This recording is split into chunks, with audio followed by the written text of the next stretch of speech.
સહજાત્મ સ્વરૂપ પરમ ગુરુ ભગવાન મહાવીરે છેલ્લે અનુબંધયા રૂપે ગૌતમ ગંડરને દેવશર્મા બ્રાહ્મણને પ્રતિબોધવા મોકલી દીધા. શ્રમણ ભગવાન જ્ઞાતપુત્ર મહાવીર જ્યારે અનુપમેય સિદ્ધિને પામ્યા ત્યારે ગૌતમ નગરમાંથી આવતા હતા. ભગવાનના નિર્વાણ સમાચાર સાંભળીને તેઓ ખેદ પામ્યા. વિરહથી તેઓ અનુરાગ વચનથી બોલ્યા, હે મહાવીર, તમે મને સાથે તો ન લીધો, પણ સંભાળ્યોય નહીં. મારી પ્રીતિ સામે તમે દ્રષ્ટિ પણ કરી નહીં. આ તમને છાતું નહોતું, કલ્પાંત કરે છે. વઢવાણ ક્ષેત્રે એક મહિનો પૂજ્ય શ્રી અંબાલાલભાઈ કૃપાલદેવની સેવામાં હતા. રસોઈ પાણી કરે, વૈયાવચ કરે. છેલ્લે કૃપાલદેવ તેઓને ખંભાત જેવા કહે છે. ગૌતમ વિલાપ, ધ્રુસકે પડ્યો તવ ધ્રાસકો, ઉપજ્યો ખેદ અપાર, વીર વીર કઈ વલવલે, સમરે ગુણ સંભાર. કહે છે, પૂછીશ કોને પ્રશ્ન હું, બનતે કઈ ભગવંત, ઉત્તર કોણ મુજ આપશે, ગોયમ કહી ગુણવંત. અહો પ્રભુ, આ શું કર્યું? દીનાનાથ દયાળ, એ અવસર મુજને તમે ટાળ્યો દૂર કૃપાળ.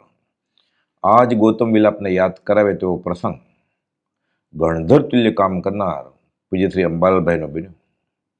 પરમ કૌરવના દેહ વિલયના સમાચાર આવતા વિરહમાં રડી રડી પોકારીને કહે છે, ઓમ, વિશાળ અરણ્યને વિશે અતિ સુંદર અને શાંતિ આપનારું એવું એક જ વૃક્ષ હોય. તે વૃક્ષમાં નિશંકતાથી શાંતપણે, કોમળપણે, સુખાનંદમાં પક્ષીગણ મલકતા હોય. તે વૃક્ષ એકાએક દાવાગ્નિથી પ્રજ્વલિત થયું હોય. તે વખતે તે વૃક્ષથી આનંદ પામનારા એવા પક્ષીઓને કેટલું દુઃખ પ્રાપ્ત થાય કે જેને ક્ષણ એક પણ શાંતિ ન હોય. તે વખતના દુઃખનું મોટા કવિશ્વરો પણ વર્ણન કરવાને અસમર્થ છે.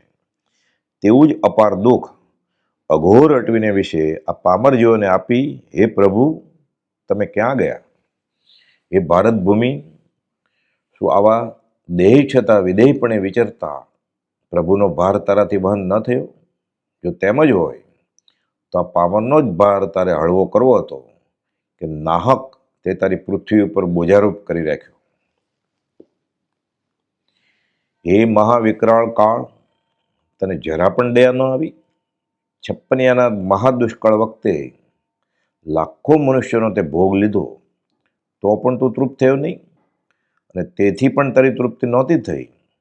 તો આ દેહનો જ પ્રથમ ભક્ષ તારે કરવો હતો કે આવા પરમ શાંત પ્રભુનો તે જન્માંતરનો વિયોગ કરાવ્યો. તારી નિર્દયતા અને કઠોરતા મારા પ્રત્યે વાપરવી હતી. શું તું હસમુખો થઈ મારા સામું જુએ છે?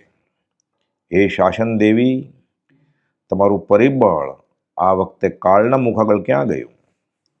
તમારે શાસનની ઉન્નતિની સેવા બજાવવામાં અગ્રેસર તરીકે સાધનભૂત એવા પ્રભુ હતા, જેને તમે ત્રિકરણ યોગે નમસ્કાર કરી સેવામાં હાજર રહેતા. તે આ વખતે ક્યાં સુખમાં નિમગ્ન થઈ ગયા કે આ મહાકાળે શું કરવા માંડ્યું છે તેનો વિચાર જ ન કર્યો.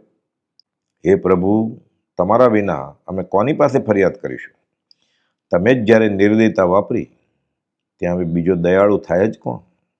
હે પ્રભુ, તમારી પરમ કૃપા, અનંત દયા, કરુણામય હૃદય, કોમળ વાણી, ચિત્તહરણ શક્તિ, વૈરાગ્યની તીવ્રતા, બોધબીજનું અપૂર્વપણું, સમ્યક જ્ઞાન, સમ્યક દર્શન અને સમ્યક ચારિત્રનું સંપૂર્ણ ઉજ્જવળપણું, પરમાર્થ લીલા, અપાર શાંતિ, નિષ્કારણ કરુણા, નિસ્વાર્થી બોધ, સત્સંગની અપૂર્વતા, એ આદિ ઉત્તમ ગુણોનું હું શું સ્મરણ કરું?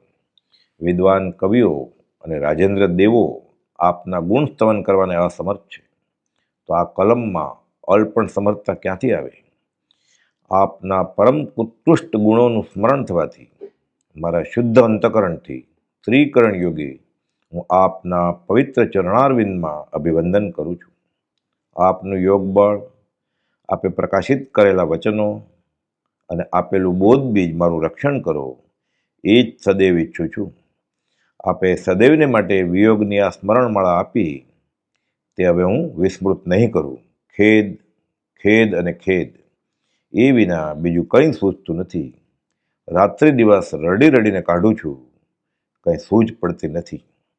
સહજાત્મ સ્વરૂપ પરમ ગુરુ.